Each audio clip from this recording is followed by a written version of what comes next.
Así como está mi hermano, bueno, antes que nada, aquellos que nos visitan por primera vez, bienvenidos a todos aquellos que nos están visitando, Dios los bendiga. Los recibimos con un fuerte aplauso como congregación Robot, ¿verdad? Nos da mucho gusto tenerlos aquí y esperamos que este día sea de bendición para sus vidas, amén.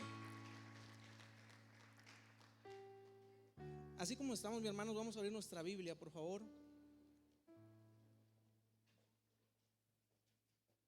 En 2 Corintios 12:9.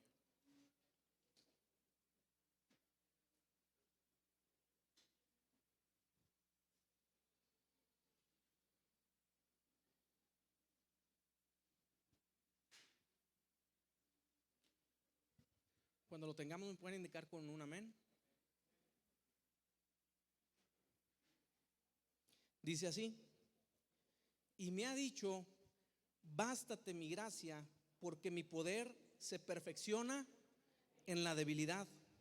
Por tanto, de buena gana me gloriaré más bien en mis debilidades, para que repose sobre mí el poder de Cristo. Amén. Vamos a poner este mensaje en las manos de Dios, hermanos. Gracias, Señor, en esta hora, Padre, por este mensaje que nos vas a traer, Señor. Te pedimos, Señor, que hables a cada uno de nosotros por medio de tu palabra, Señor, que tu palabra sea en nuestros corazones, Señor, y que tu Santo Espíritu hable a cada una de nuestras vidas, Señor. Te lo ruego en el nombre de tu Hijo amado Jesucristo, Señor. Amén. Muy bien, pueden tomar sus lugares, hermanos.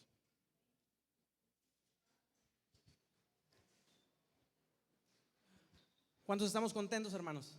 Amén. El día de hoy traigo un tema que le puse como nombre la fortaleza perfecta. Amén. Y bueno, todos sabemos lo que es una fortaleza o lo que era una fortaleza, ¿verdad? Hace mucho tiempo era una edificación que servía para proteger las grandes ciudades. O aunque no fuera tan grande la ciudad, pero esta fortaleza ayudaba a proteger ante los enemigos de un ataque. Pues a principios del siglo XVI, en una ciudad que se ubicaba alrededor de 120 kilómetros de Venecia, había una ciudad llamada Palmanova. Y esta ciudad estaba en constante amenaza, como muchas otras ciudades, ¿verdad? Pero estaban en constante amenaza.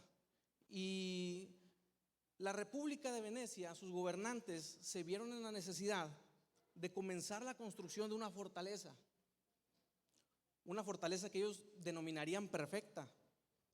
Y eso los iba a defender de las nuevas armas de fuego que estaban construyendo sus enemigos. De tal forma que ellos estaban comenzando a utilizar muros más bajitos, más anchos y con un estilo, ¿sí? Con una geometría que les permitía a ellos defenderse de sus enemigos.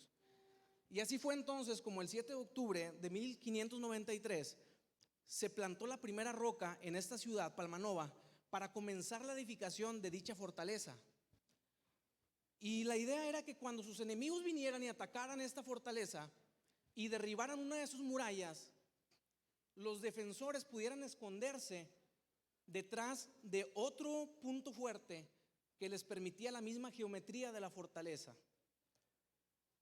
De tal forma que de esta forma iban a evitar ellos el ataque de un enemigo. Se estaban protegiendo ante el ataque de cualquier enemigo.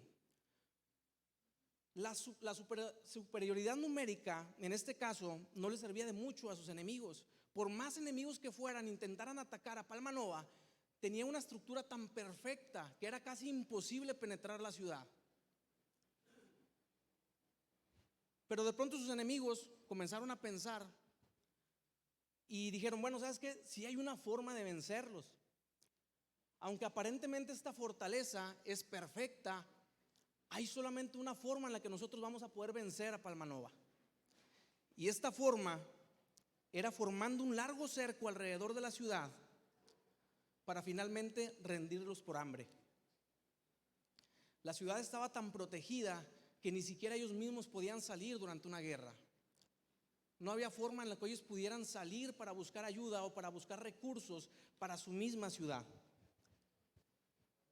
Finalmente, ese se convirtió en el punto débil de la gran fortaleza, provocando así su misma caída.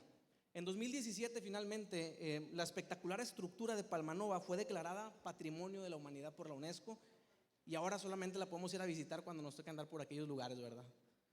Una estructura perfecta, una estructura que fue diseñada para que ningún enemigo la atacara, pues finalmente tenía un punto débil, y ese punto débil fue encontrado por sus enemigos.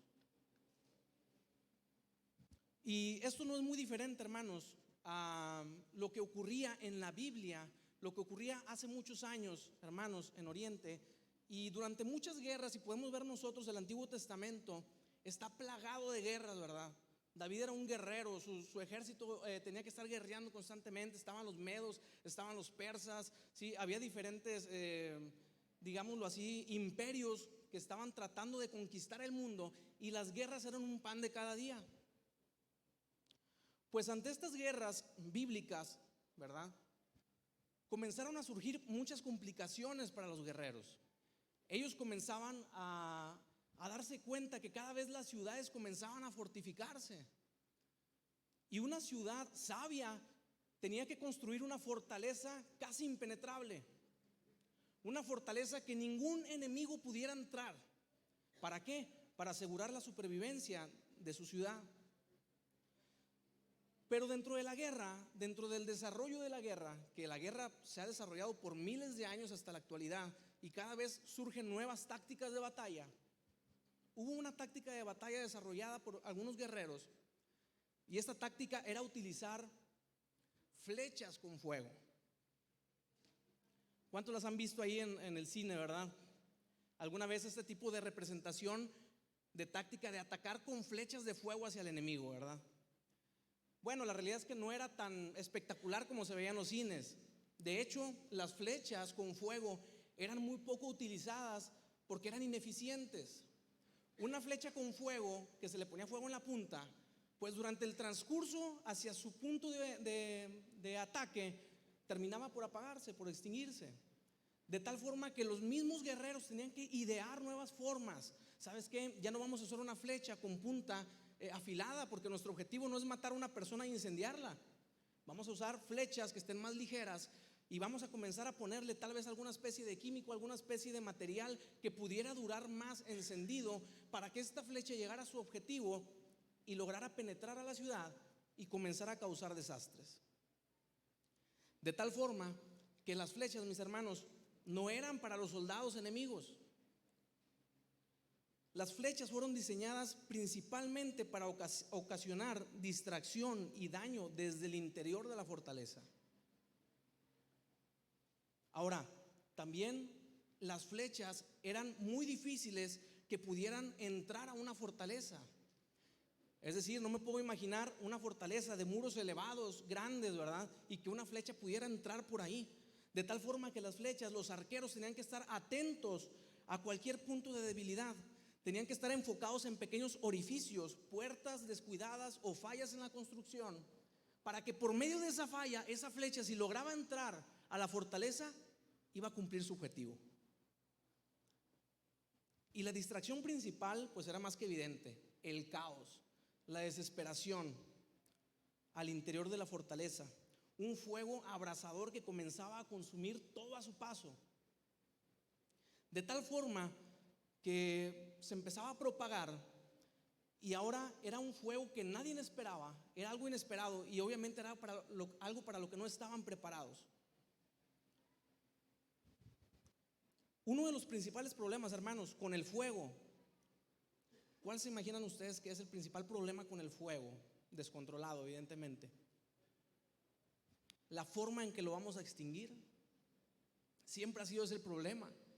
Siempre que un edificio está en llamas, uno de los principales problemas es la extinción de ese fuego. Y muchas veces no es porque no estén preparados el edificio como tal para extinguirlo, sino porque la gente no está capacitada en qué herramientas debe usar. Yo no sé si usted sabía, pero para cada tipo de fuego, porque existen diferentes tipos de fuegos: fuegos eléctricos, ¿verdad?, fuegos por medio de algún combustible, fuegos ocasionados por madera, por cartón. Para cada tipo de fuego hay un elemento de extinción específico que se tiene que utilizar para combatirlo de manera eficaz. De manera tal que si, por ejemplo, aquí, ojalá nunca ocurra, en la iglesia se comienza a incendiar algún contacto eléctrico, no lo podemos apagar con agua, por evidentes razones, porque ocasionaríamos cortocircuitos, ¿verdad?, adicionales al fuego ya existente. Entonces, en aquel tiempo había un problema muy importante y era cómo extinguimos el fuego que se logró introducir en nuestra fortaleza. Y evidentemente, como hasta hoy, usaban el principal elemento de extinción más efectivo, que es el agua. Pero eso ocasionaba otro problema, porque ahora la gente de la ciudad estaba entre la espada y la pared. Pues cuando había un enemigo que comenzaba a atacar un pueblo como Palmanova, ¿verdad? Rodearon a Palmanova y de todas formas lo hicieron morir de hambre. En la antigüedad pasaba lo mismo. Ante una ciudad que comenzaba a ser atacada, era porque meses antes o días antes o semanas antes la ciudad había sido sitiada. De tal forma que había un problema. El agua que había dentro de la ciudad era escasa, era limitada. Era para las cuestiones más básicas, para tomar, para bañarse, para los alimentos, no lo sé. ¿Cuántos de ustedes recordarán por ahí el año pasado cuando teníamos la escasez del agua?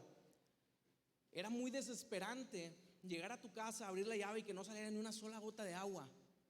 Un elemento tan vital para nuestra supervivencia y para nuestro uso diario se volvió muy necesario y muy desesperante. La misma ciudad estaba desesperada.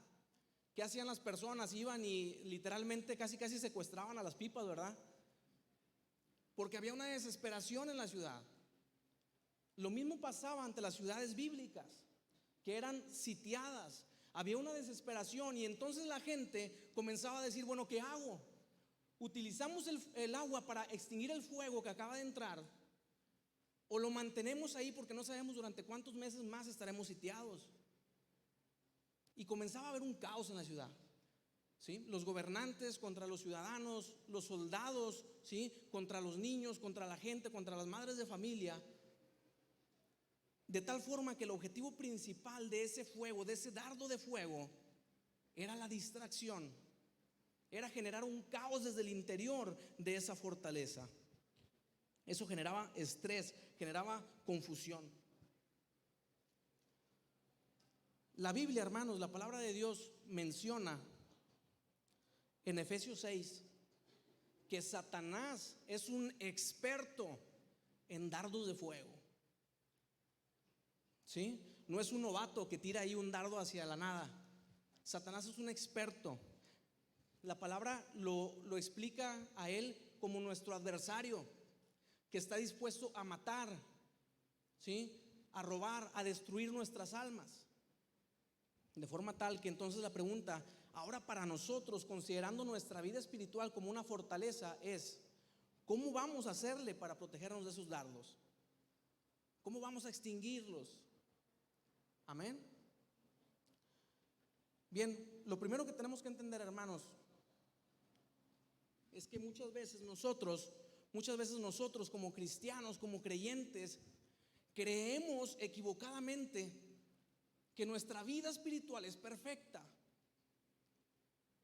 Creemos que nosotros somos perfectos y en ocasiones, de forma equivocada, vemos hacia afuera de la puerta y vemos todo lo demás y decimos: qué bueno que yo estoy bien, qué bueno que yo soy perfecto, qué bueno que mi fortaleza es impenetrable. Pero los dardos, los arqueros en aquel tiempo utilizaban hazañas muy astutas. Se fijaban en una ventana abierta y por ahí entraba un dardo. Se fijaban en un error de construcción y por ahí entraba otro dardo. Y el enemigo, como experto lanzador de dardos, va a tratar de buscar en nuestras vidas siempre un orificio, una puerta o una falla en nuestras vidas por la cual él pueda introducir un dardo de fuego. Y no nos va a atacar directamente, probablemente lo hará desde nuestro interior, en base a nuestros errores, en base a nuestras fallas, en todo lo que nos hemos equivocado, y comenzará a causar en nosotros estragos, de tal forma que va a llegar el punto en el que no sepamos cómo actuar, cómo hacer, si no estamos preparados y fundamentados correctamente. Amén. Pudiéramos pensar que como cristianos estamos exentos de cualquier ataque del enemigo. Pues no, hermanos, de hecho somos el blanco principal del enemigo. Estamos expuestos totalmente y 100% ante ataques. Y uno de los principales problemas, no solamente de nosotros, también de los héroes de la fe, ¿verdad? De muchos personajes bíblicos, es que en algún punto de su historia, en algún momento de su historia, creyeron que iban a ser indestructibles, si lo pudiéramos llamar de alguna razón, de alguna forma. Vamos a comenzar, por ejemplo, con Adán y Eva. Adán y Eva tenían algo maravilloso, que era la presencia de Dios, con la que podían platicar directamente. Ellos vivían en la perfección día a día. No estaban acostumbrados a algún error, no estaban acostumbrados a algún momento sin Cristo, sin Dios. Pero de pronto, eso mismo, el hecho de que ellos nunca se habían enfrentado a un problema de pecado, fue lo que le abrió justamente la oportunidad al enemigo de plantar en ellos un dardo de fuego llamado duda. Y es así como entonces, ahí en Génesis 3, comienza a decirles el enemigo: con que Dios les ha dicho, no comerán de ningún árbol del huerto. Y después comienza a decirlos, no van a morir, sino que sabe Dios que el día que coman de él, serán abiertos vuestros ojos y serán como ¿quién? Como Dios. El enemigo fue astuto.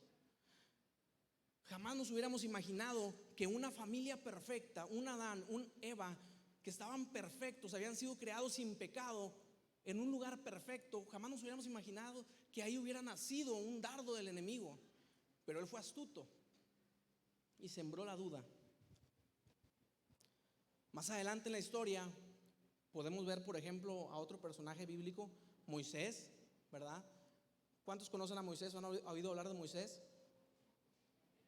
¿Sí recuerdan cuando Moisés fue llamado? ¿Dónde fue llamado? ¿Delante de una qué? Una zarza, ¿verdad? Que ardía, que estaba ardiendo, que no se consumía. Bien, cuando Moisés fue llamado, Dios le decía lo que Dios quería hacer con la vida de Moisés, pero Moisés tenía mucha inseguridad en su vida. Y después de que él acepta y comienza y sale y liberta al pueblo de Israel y está en camino hacia la tierra prometida, durante un tiempo la gente, el pueblo de Israel, comenzó a actuar sobre él con una presión social terrible. Yo no sé si a ustedes les ha pasado, pero la presión social es muy difícil, hermanos. De pronto estamos nosotros o vamos a asistir a algún lugar, a algún evento. No, pues sabes que es que el evento es de caché. Y ahí andamos bien preocupados. La torre, pues yo nomás tengo el mismo pantalón de todos los domingos, ¿verdad? ¿Qué me voy a poner? Y los mismos zapatos. Y empezamos a presionarnos. ¿Por qué? Porque la presión social nos obliga a actuar como ellos. O de pronto estamos en nuestra escuela y todos nuestros amigos comienzan, por ejemplo, a burlarse del maestro y empiezan a burlarse del profe y empiezan a gritarle y empiezan a reírse y todo. ¿Y qué hacemos nosotros? Nos quedamos, no, eso está mal, eso es del diablo, ¿no? ¿Verdad? Generalmente la presión social de ver a todos nuestros amigos riéndose, respondemos de la misma forma.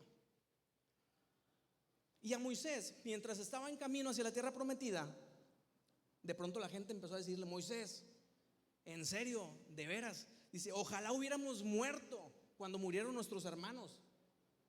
Ojalá hubiéramos muerto ahí. ¿Por qué hiciste venir a la congregación al desierto para que muramos aquí, nosotros y nuestras bestias? Ya no nada más tenía la presión de las personas sino de los animales también, ¿verdad? Yo no me imagino la presión tan terrible que sentía Moisés y Aarón ante esa circunstancia. Le estaban literalmente diciendo: por tu culpa vamos a morir todos. ¿Se acuerdan como cuando a Samuel García le decían que por su culpa no había agua, verdad? Yo no me imagino ese grado de presión tan alto que la gente recibe cuando es criticada por alguien más. Bueno, a ese nivel, ¿verdad? Porque definitivamente todos hemos pasado por un proceso de crítica en algún momento de la historia. Tal vez en nuestra escuela recibimos bullying, tal vez en nuestro trabajo fuimos discriminados, fuimos obligados a hacer algo que no quisimos por la presión social, pero esto ya era otro nivel. Moisés se había atrevido a creerle a Dios, y por haberle creído a Dios, ahora tenía un pueblo totalmente en contra de él. Un pueblo que lo miraba y le decía: por tu culpa voy a morir, por tu culpa van a morir mis hijos. Y no era cosa ligera, hermanos. Les faltaba agua. A nosotros ya nos faltó un año, ¿verdad? Y ni tanta, porque nos daban como quiera ahí unos cuantos litros al día. Pero tener una sequedad extrema era terrible. Pensar en cómo tus hijos iban a morir por una sed es algo difícil, hermanos, de entender. Entonces el enemigo lanza un dardo de duda hacia la vida de Moisés, de inseguridad, de humillación, Y ese dardo justamente es el que termina haciendo que Moisés y Aarón se enojen tanto y golpeen a la peña para que saliera agua.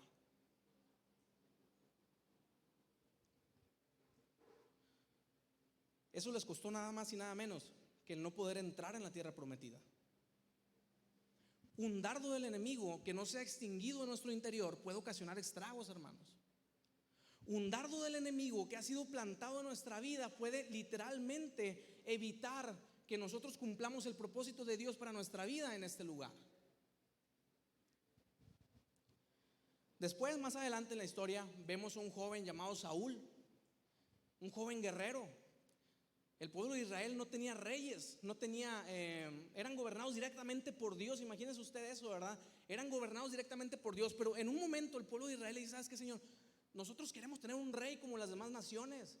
Queremos sentirnos protegidos con una persona que nos defienda y que represente al pueblo de Israel. De tal forma que pues Dios les concede su deseo, ¿verdad? Está bien, ustedes quieren un rey, y escoge Dios a Saúl. Lo unge como rey. Pero más adelante en su historia, Saúl, una persona que había sido ungida por Dios por medio de su profeta, cuando ve de pronto que llega un joven y que había matado a un gigante llamado Goliat, y de pronto todas las mujeres de la congregación comienzan a cantar, ¿verdad? Y que David mató a 10,000, ¿verdad? Y Saúl a sus 1,000, y comienzan a cantar y se regocija el pueblo por lo que había pasado. Comienza a salir en el corazón de Saúl una raíz de enojo. Y entonces el enemigo tomó esa pequeña falla en la construcción de la vida de Saúl para lanzar un dardo de fuego llamada envidia y odio. De tal forma que a partir de ese momento Saúl comenzaba a odiar tanto a David. Y fue un odio tan grande, hermanos, que Saúl terminó muerto por su propia espada. ¿David era un ungido? Sí, era un ungido. Pero en algún momento de su vida abrió ese pequeño hueco por el que el enemigo lanzó un dardo de odio hacia la vida de David. Ahora continuamos con David, el que acabamos de hablar, ¿verdad? Un joven que conquistó, un joven que peleaba contra osos, ¿verdad? Contra leones, un joven que estaba apasionado por Dios, que confiaba en Dios plenamente. Acababa de derrotar a un gigante hace unos cuantos años atrás.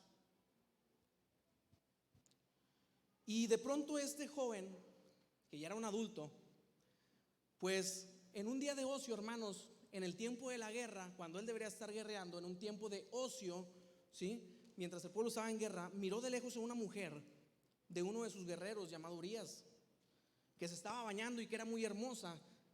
Y esa brecha, hermanos, esa pequeña brecha se convirtió en el siguiente blanco perfecto del enemigo. Y el enemigo lanzaría un dardo llamado lujuria. Dice la palabra ahí en 2 de Samuel 11: y envió David mensajeros y la tomó y vino a él y durmió con ella. Cometió adulterio. Pero ¿cómo es posible si era un guerrero, verdad? Era alguien que estaba cimentado en Dios. Eso le costó a David nada más y nada menos que la vida de su propio hijo, como consecuencia de ese pecado. De tal forma, hermanos, que cada ocasión que nosotros creemos que nuestra fortaleza es perfecta, por nuestras propias obras somos vulnerables.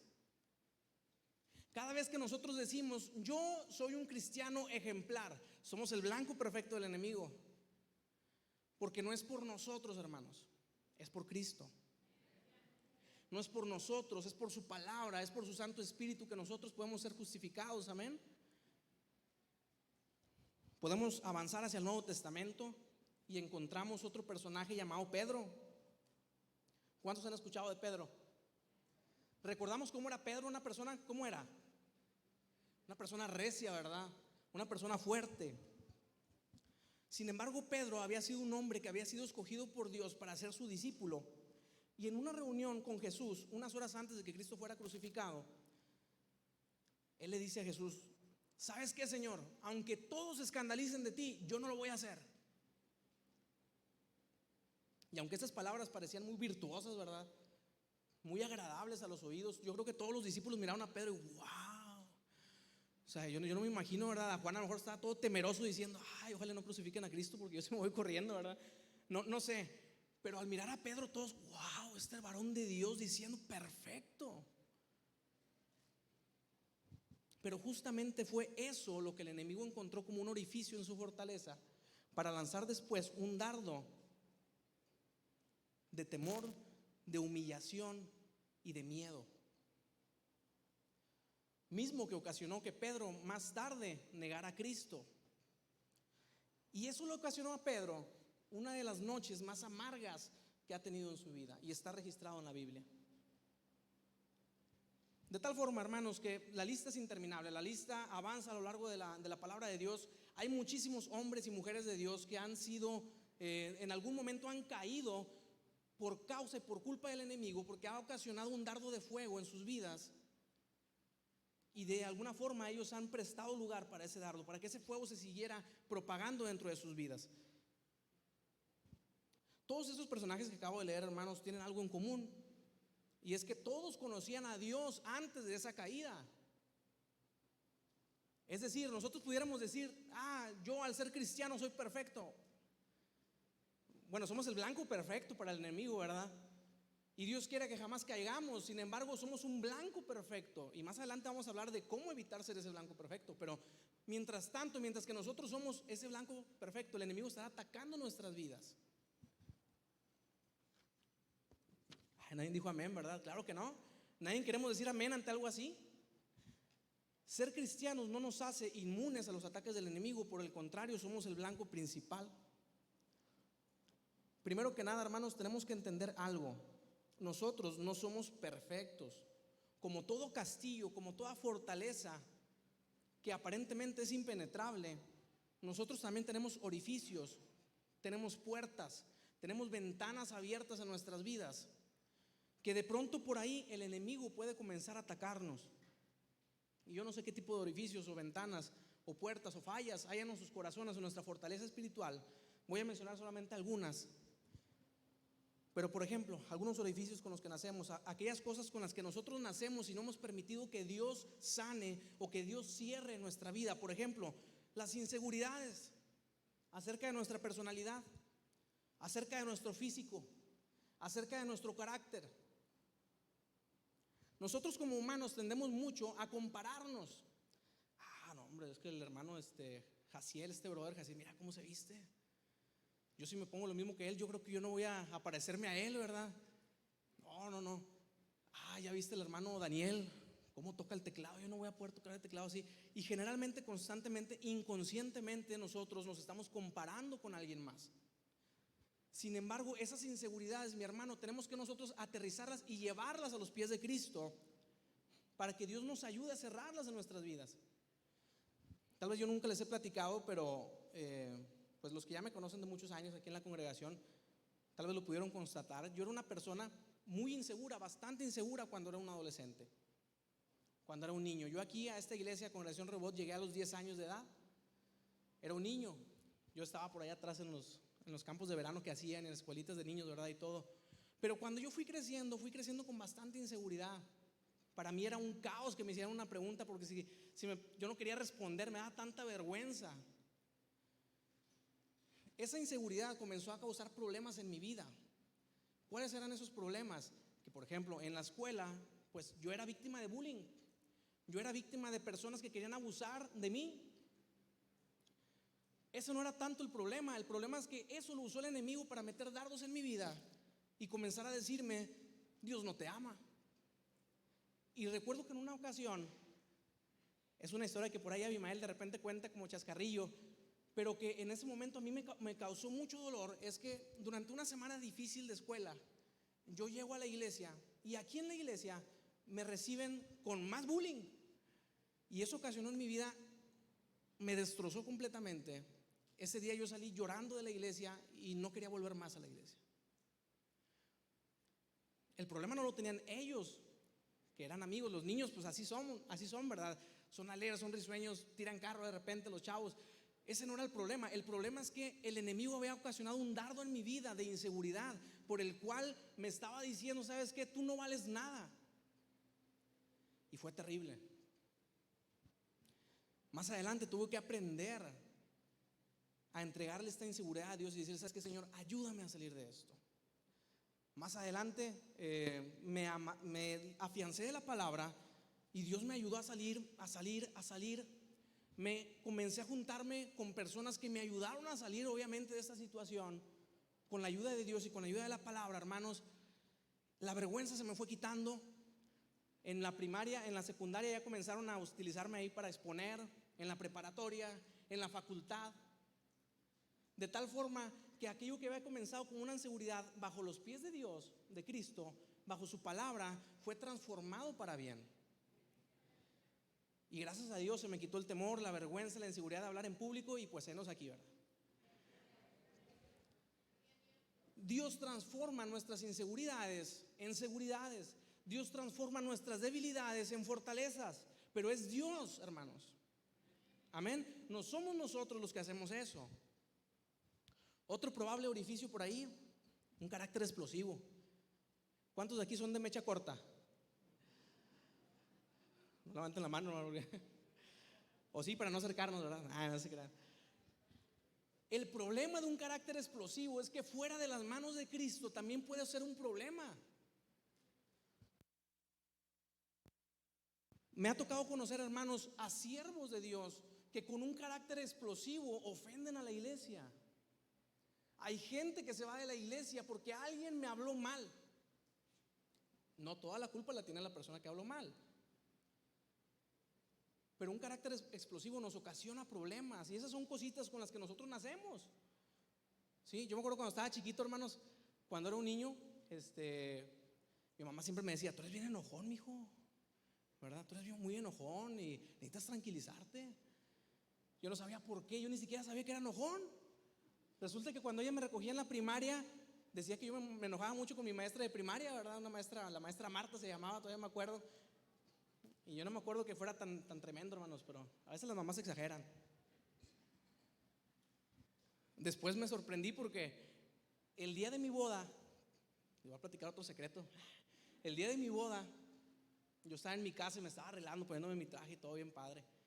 Y se acerca mi mamá y me comienza a arreglar el traje, bien padre y todo. No, yo estaba emocionadísima, hace unas palabras de aliento, unas palabras bonitas, ¿verdad? Me empieza a arreglar. Me dijo: yo te tengo que decir algo. Sí, mamá, dime. Quiero que trates bien a Lili, porque eres muy enojón. Digo: mamá, ¿no la conoces? No sé. Hermanos, a veces nosotros no nos damos cuenta de las cosas que hay en nuestra vida: inseguridades, carácter, orgullo, avaricia. Hay muchísimas cosas con las que cargamos de nacimiento, porque así nacimos, ¿verdad? A veces nuestro papá es igual y nosotros replicamos de nuevo lo que nuestro padre hace. Pero todo eso son dardos que el enemigo puede usar y tenemos que estar atentos. Amén. Esto no es para agüitarnos y decir: no, me tengo un chorro de orificios y un chorro de problemas. No, es para ponernos y alentarnos y decir: todo lo malo que yo tengo lo voy a poner en las manos de Dios para que Él me ayude a salir adelante. Amén. Y salir victoriosos. Amén. Después hay otras puertas abiertas en nuestra vida, en nuestra fortaleza. Cosas que hacemos sabiendo que están mal y que después abren puertas al enemigo. Por ejemplo, ¿cuántos de nosotros hemos estado en conversaciones no sanas? Nos la hemos pasado hablando mal de los demás, juzgando, ¿verdad? Y comenzamos a hablar: no, hombre, es que Fernando, no, hombre, la vez pasada en serio que me molestó porque hizo esto y aquello. Y empezamos y damos cabida a que el enemigo comience a sembrar en nosotros dardos, ¿sí? Dardos de juicio hacia los demás. El problema de los dardos de juicio es que a veces no pueden parar. Es tan satisfactorio hablar mal de alguien más, ¿verdad que sí, hermanos? Bueno, que nadie dijo amén. Hermanos, el enemigo es astuto, es el padre de mentira y usará cualquier problema.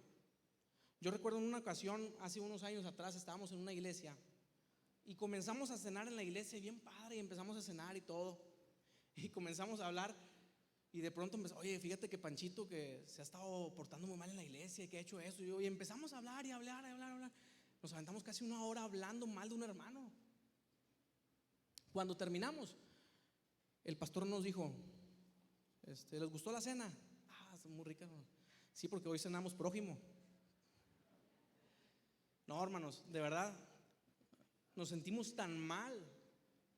Pero así pasa en ocasiones. No somos perfectos. En ocasiones abrimos nuestro corazón y comenzamos a hablar mal de alguien por cualquier cosa, mi hermano.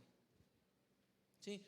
Que le habló mal a mi niño, que miro mal a mi esposa, que etcétera. Son tantas cosas que nosotros comenzamos a abrir. Después, por ejemplo, otro tipo de puertas que a veces abrimos: películas, ¿verdad? Series, ¿sí? Videos en YouTube con un alto contenido sensual, con un alto contenido de palabras inadecuadas. Y todo ese tipo de cosas, hermanos, comienzan a ocasionar, a abrir puertas en las que el enemigo comienza a atacar nuestra vida. Contiendas, estar discutiendo. Yo no sé si a ustedes les ha pasado que alguna vez han discutido con algún hermano de sangre, ¿verdad? Con su hermano, con su hermana. Han discutido con algún amigo, con alguien en el trabajo. Y la lista continúa. Hay otras cosas como fallas. Hay fallas, esas fallas son inesperadas. Si alguno de aquí trabaja en mantenimiento, sabrá y no me dejará mentir que una falla es de lo más terrible que te puede pasar en el área de mantenimiento, porque no te la esperabas. Justo el día de ayer estaba a punto de salir, estaba arreglando mis cosas y a la mera hora salió una falla en un equipo y me tuve que quedar. Es desesperante, son cosas que no controlamos a veces. Y de pronto hay fallas en nuestra vida. Por ejemplo, una enfermedad que se acerca repentina y nos quita la salud. Y de pronto esta enfermedad comienza a decir, oye, el enemigo comienza a poner en nosotros un dardo de duda y comienza a decirnos, pues no, que tu Dios es fuerte, no, que tu Dios es poderoso y todavía estás en cama. Y depende de la enfermedad, hermanos. Hay a quienes una enfermedad les pega más que a otros. Durante el COVID, hermanos, hubo mucha enfermedad, mucha falta de oxígeno en la gente, de tal forma que hubo personas que con cualquier gripa que les daba, había un temor terrible en nuestras vidas. ¿Por qué? Porque esas enfermedades no las queremos. Son cosas que vienen a nuestra vida y son dardos que el enemigo a veces va a utilizar para plantar en nosotros duda y generar y decir, bueno, si eres cristiano, ¿por qué te está pasando esto? O a veces los mismos amigos, familiares dicen, pues no, que eres cristiano, declárate sano.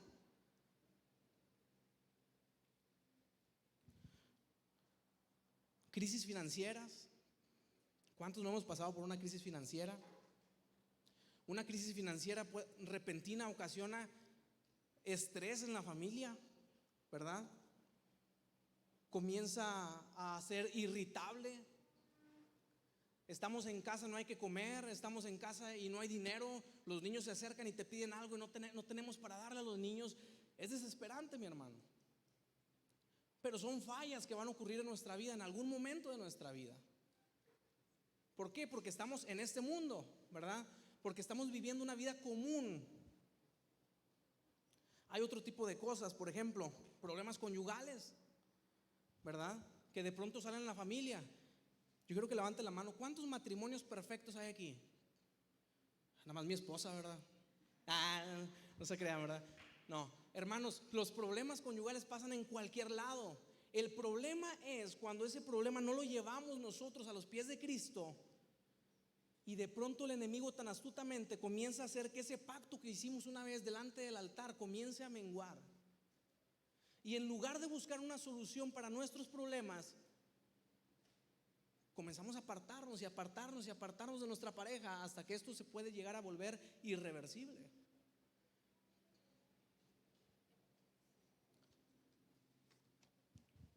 En resumen, no existen las fortalezas perfectas. La fortaleza de Palmanova ahorita ya nada más es un museo. Nuestra vida espiritual como fortaleza no es perfecta. Va a haber muchos problemas. Lo que leíamos al principio, ¿recuerdan? Se lo voy a leer de nuevo, 2 Corintios, ¿sí? Decía Pablo, y me ha dicho: bástate mi gracia, porque mi poder se perfecciona ¿en qué? En la debilidad. Por tanto, de buena gana me gloriaré más bien en mis debilidades, para que repose sobre mí ¿quién? El poder de Cristo, hermanos. Amén. El poder de Cristo, con el cual nosotros vamos a salir victoriosos. No porque seamos perfectos, no porque nuestra fortaleza sea impenetrable, sino porque Cristo en su misericordia nos va a sacar de donde estamos batallando, hermanos.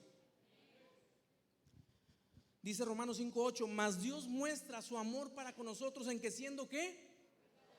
Pecadores, Cristo murió por nosotros. O sea, Cristo no fue a la cruz pensando: voy a morir por el santo, no sé, por el santo de Abraham, ¿verdad? No. Cristo nos conocía a ti y a mí y sabía que en algún momento de nuestra vida íbamos a fallar, aún siendo cristianos, hermanos. Ojo con esto. Porque muchas veces creemos que cuando somos cristianos no podemos fallar, y cuando fallamos nos sentimos terribles.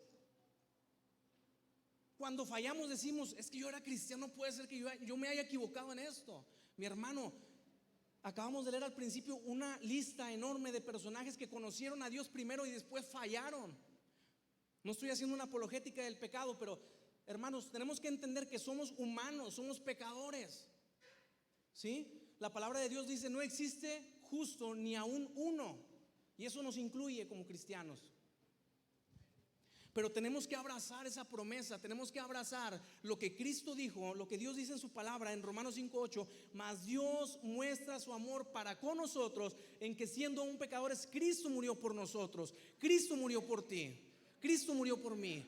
Yo no sé cuál sea el pecado, aquí no lo especifica, sería una lista interminable. No importa el pecado, Cristo murió por ti. Nada es tan grande para que Cristo no lo pueda perdonar, porque Él nos ama. Amén. Como les comentaba, esto no es una licencia para pecar. Por ahí pudiéramos decir: qué bueno que el pastor, el hermano dijo esto, porque ahora sí voy a poder salir y predicar y después pecar, y luego después vas a ir a hacer esto y después pecar. No. También 1 Corintios dice: el que piensa estar firme, mire que no caiga, ¿verdad? Es nuestra responsabilidad como creyentes también el estar al pendiente de nuestra vida espiritual. Ya hablamos mucho acerca de los dardos, ¿verdad?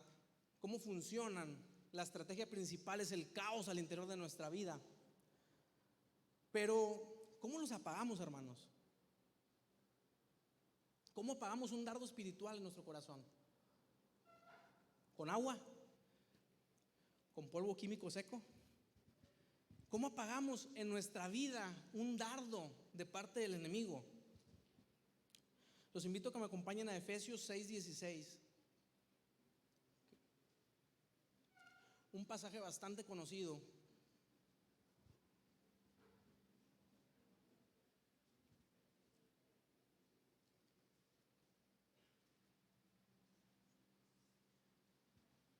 Cuando lo tengan, me indican con un amén.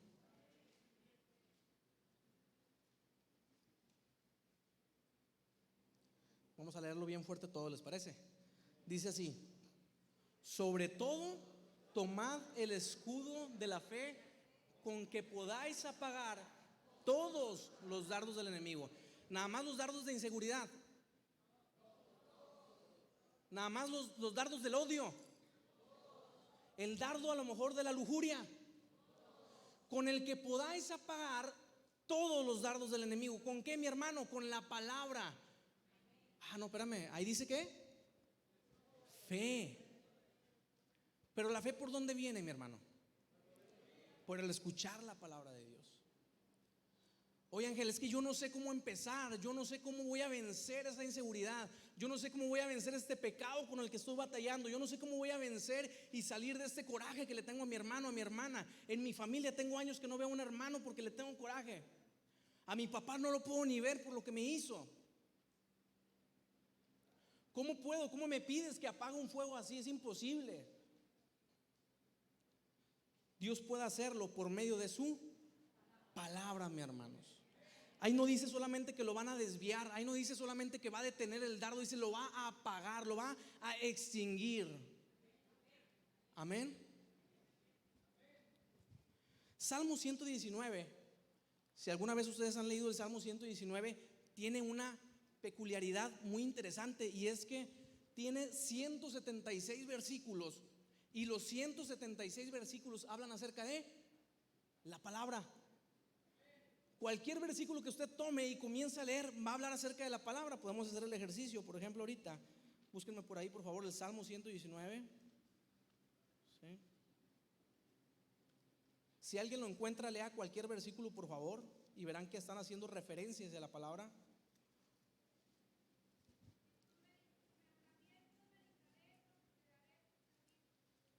¿Perdón?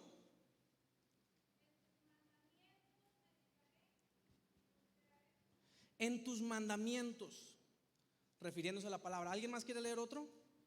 Por favor, váyanse preparando varios. Es un ejercicio muy simple. Guíame por la senda de tus mandamientos, refiriéndose nuevamente a la ley, a la palabra. Pues tu testimonio, refiriéndose a la palabra de Dios. ¿Qué más?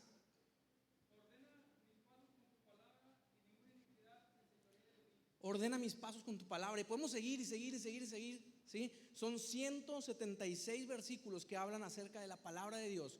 ¿Por qué? Porque el salmista lo sabía, mi hermano David, y él sabía, él había pecado, él había fallado muchas veces, pero la palabra de Dios es la que fortalecía su vida, y la que fortalece su vida y mi vida el día de hoy. Amén.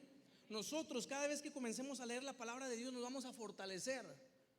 Con esa vamos a poder apagar los dardos. Amén. Josué 1:8, ¿qué dice? Nunca se apartará de tu boca. Esas son palabras directamente de Dios hacia Josué. Nunca se apartará de tu boca este libro de la ley, sino que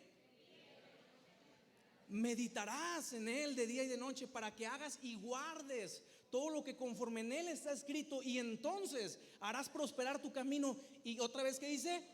Todo te saldrá bien.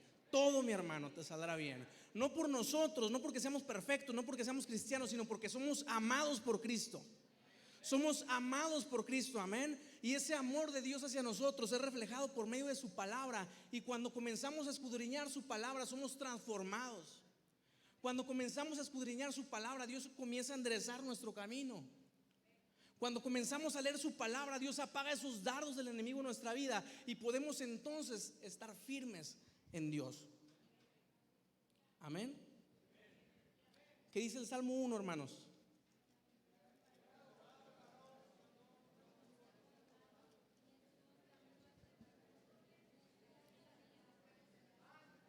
Sino que en la ley de Jehová está su delicia, y en su ley medita de día y de noche. Pero dice algo más bonito todavía más adelante, ¿verdad? Será como árbol plantado junto a corrientes de las aguas, ¿sí? ¿Qué más? Y su hoja no cae, y todo lo que hace prosperará. Hasta ahí. Amén. Nosotros necesitamos de esa palabra. Nos compara a árboles que dan fruto, ¿verdad? El agua de vida, mi hermano, es Cristo. Esa es el agua que nosotros tenemos que beber como árboles espirituales, a través de su palabra, leer su palabra, beber su palabra, y esa agua espiritual nos dará fruto por medio de su Espíritu Santo. Amén. ¿Y cuáles son esos frutos? Amor, paz, fe, paciencia, mansedumbre, templanza, benignidad. Mis hermanos, nosotros necesitamos de Cristo. Nosotros necesitamos de su palabra, necesitamos de la fe, necesitamos ser llenos de su Espíritu, porque entonces daremos esos frutos. No somos perfectos, pero por medio de Cristo lo somos. Amén. Somos justificados por Él. Su palabra es suficiente, mi hermano. Su palabra es suficiente. No necesitamos a lo mejor por ahí tal vez ir a terapia, o no necesitamos ir a confesarnos delante de, pues, del Padre Católico, ¿verdad? No lo necesitamos, hermanos. La palabra.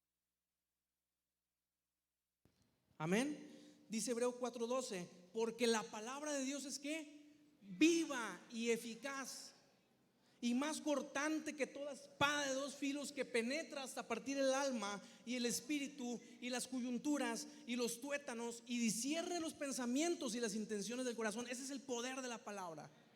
Amén. Ese es el poder de la palabra, hermanos. Dios por medio de su palabra nos hará libres. ¿Cuántos dicen amén?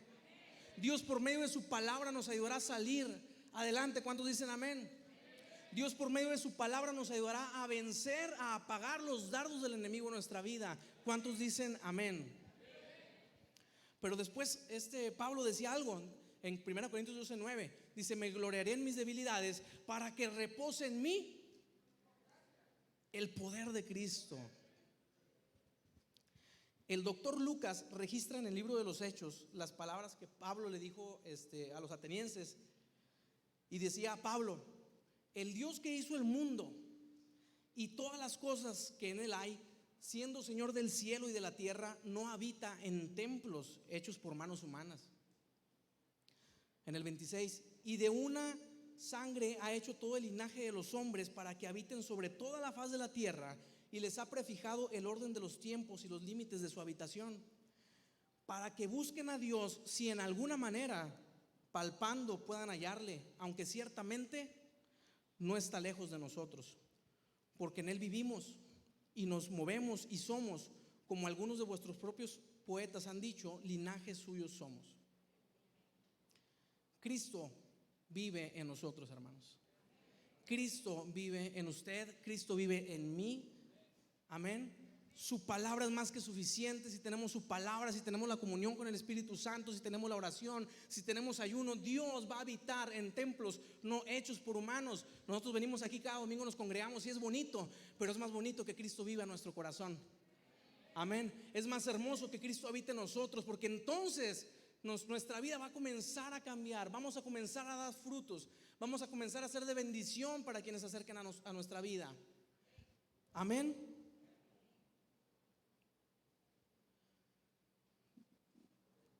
Ya como conclusión, mi hermano, no existe una fortaleza perfecta. Ni Palmanova lo era, ya no existe, es un museo. No existe una fortaleza perfecta. No existe el cristiano perfecto. Veíamos que en Romanos 3:10 dice: no hay justo, ni siquiera uno, mi hermano. Pero en la palabra de Dios encontraremos a Cristo, y Cristo es la vida. Amén. Cristo es la vida. Dice la palabra de Dios: y Cristo nos limpiará de nuestros pecados. Amén. Por la justicia de Cristo nosotros seremos justificados. Por el poder de Dios, mira hermano, tenemos un Dios poderoso que hace milagros sobrenaturales. ¿Cuántos lo creen? Dios hace milagros que para nosotros parecen complicados, que para nosotros parecen difíciles. Estamos pasando tal vez por una situación difícil en nuestra familia y a veces creemos que Dios no está ahí, pero Dios hace milagros impresionantes. Estamos pasando por problemas de salud, pero Dios puede sanar, hermanos. Todavía hoy Dios sana. ¿Cuántos creen? Pasamos por problemas económicos, pero Dios es el dueño del oro y de la plata y jamás dejará desamparado a sus hijos. ¿Cuántos dicen amén? Porque tenemos un Dios poderoso, un Dios que hace milagros increíbles.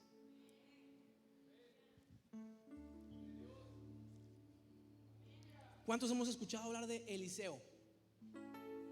¿Verdad? Eliseo, quien fue discípulo de Elías. Eliseo, un hombre lleno del poder de Dios, con grandes milagros que Dios lo usaba. Amén. Resulta que cuando Eliseo muere, como cualquiera de nosotros cuando vayamos a morir, lo aventaron a un pozo.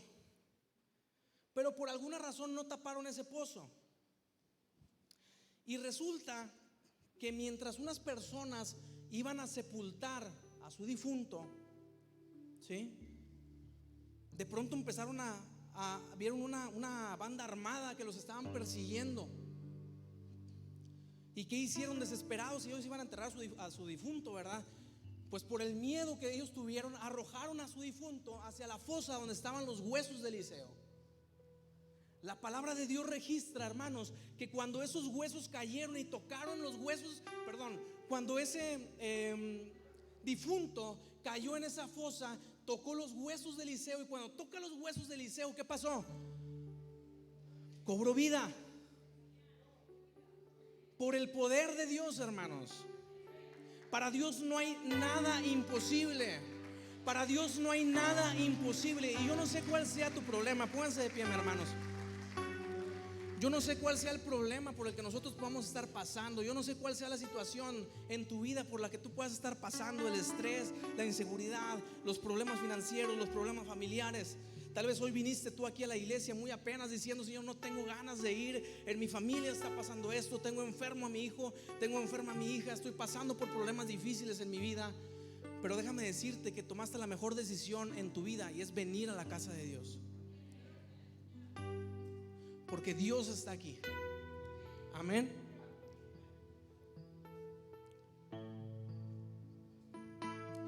Vamos a orar para que Dios ponga esta palabra en nuestros corazones y podamos recordar siempre que seamos atacados por el enemigo, porque lo vamos a hacer.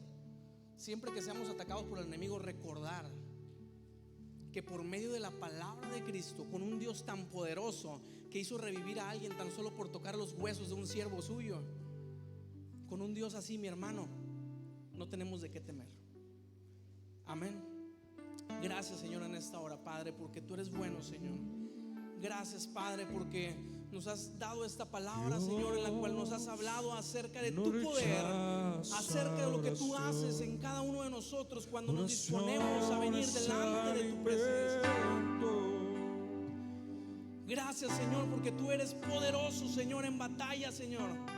No hay nada, Señor, no hay nadie que pueda hacerte frente. Tú eres el Dios todopoderoso, Rey. Te pedimos en esta hora, Señor, que nos permita recordar la importancia, Señor, de buscar tu palabra, de buscar tu rostro, Señor. Tal vez el enemigo, Señor, ha tratado de atacar nuestras vidas. Tal vez ha venido el enemigo a tratar de destruir nuestros corazones, porque somos el blanco perfecto. Pero tu Espíritu Santo es más poderoso. Tu Espíritu Santo de Dios nos librarás de cualquier batalla.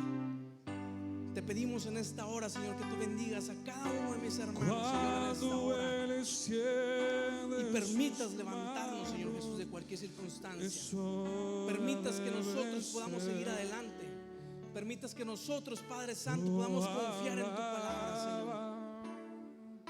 Simplemente alaba. Durante el Antiguo Testamento había una costumbre entre los israelitas.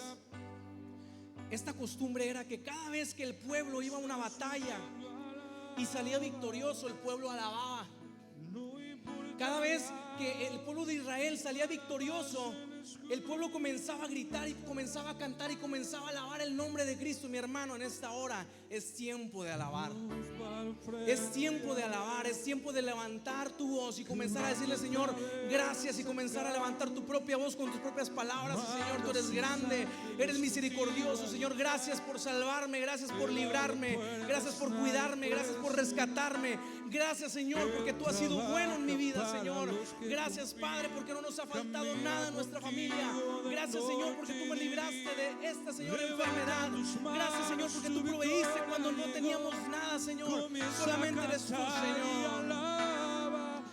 Gracias, Padre, gracias, Rey.